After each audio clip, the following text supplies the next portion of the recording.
Kashir Handh pret marzas dava agar Kashir Handh sit travو es dod to be travos hok mew yani dry fruit to varya mazdar chi gasan to be chi gasan ye vaivin te tohi banaizev ye handh sun zaruri to be karzev bakien sit te share tikaji chi varya mazdar banan pakyu karo shuru bagus pannis bagas maz yath maz asi choont kul chi kya to yimni choont kulan talkan chi ye handh khazmuz ye handh chi pane khasan atun biol pevan kihen wavun to shapit sit chot meat to isi handh chi amik panvatar chi gasan istemal अमुक यह पोश इस्तेमाल अमुक मूल इस्तेमाल तो यह पोश हकनयत कर अत चाय त बनान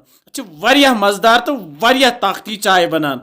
तो यह मूल जन अत हेल्थ बेनिफिट्स यह मूल हकना अत पाउडर बनाने तो अत किस्म वर दवा इस्तेमाल कर माहिर वनान हंद मज 13 खोत ज्यादा हेल्थ बेनिफिट्स मतलब 13 खोत ज्यादा फायदे अम सि ब्लड प्रेशर रोजान कंट्रोलस मज अत मज nutrients vitamins cholesterol level so रोजान अम बरकरार हेल्थ बेनिफिट्स तो अत चट मे पनवथर हंद चरित कर वुचान सारसी बागस फैलित यह हंद बह आउस किचनस मज तो यह हंद छलो आब सही पे मे नी ये बानस मज आब तो असल पे छलित कर थे मे यह छान मज अम पे त्रो ये पतलस मज नी मे गोत आब तो ये हंद गोत फकर दिन अड़ फकर दिवान कहें मगर बह दिम ये फकर तो 2-5 मिनट फकर लगित नेर अत यह रस युस यह हंद आब द्राव यह हको सुबह सकली छटसी म्यादस चेत अत हेल्थ बेनिफिट्स तो यह हंद कड़ो अम नबर यस यह हंद अत करो श्रापित सत नुक नुक यूता नुक नुक अत गि तूता असल तो यह नुक नुक कर वन यह हंद तलन अमे बापत जोल मे गैसस पे थो मे कड़ाई मज त्राव बह तिलस 2 क्रेंड यह बतन फल तेल इस्तेमाल करान तेल गरम गस्ती त्रावस ये मज गंड अख लकटी नुक नुक कर तो पे त्रावस यह हंद तूर तो यह हंद तलो ये तिलस मज ये गंडस तो यह हंद तलो यूत काल यह वन थोड़ा सा त्रोश पत वत पे सन जद यह हंद खेवान तो तिमन सेहत रोजान वारिया डंज मतलब यह हंद हेको हकनयत कर पत वंदस मज इस्तेमाल कर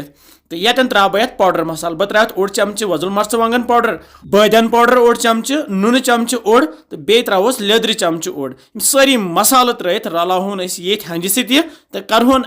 कैंसन मिनटन तैयार तो अमे पत त्रो खास अख चीज सह गो यह दौद तो यथ कन खेमुत जहन मगर यथ कन अगर तुम खेव वारिया मज लगान यस मे बड़ हिश मामन तमी वन मे यह ट्रिक तम वोन कह हंद ये रनान आसक अम पत गि त्रावन ओम दद तो ओम दद सत तैयार करें तो बे त्रावन अत ड्राई फ्रूट्स मे तम ड्राई फ्रूट्स ये मज बादाम काजू तो बे खोपर पाउडर हेको यह डून तह नुक नुक कर त्रत तो यह ड्राई फ्रूट सोरे त्रो ये हंद सती तो करहन ये ददस मज तैयार पे थव अत वन डखन तो कैंसन मिनटन करहन लथस पे तैयार तो 2-5 मिनट गि तुलो डखन थोद तो वुचान यह दौद श्रप्योमुत ये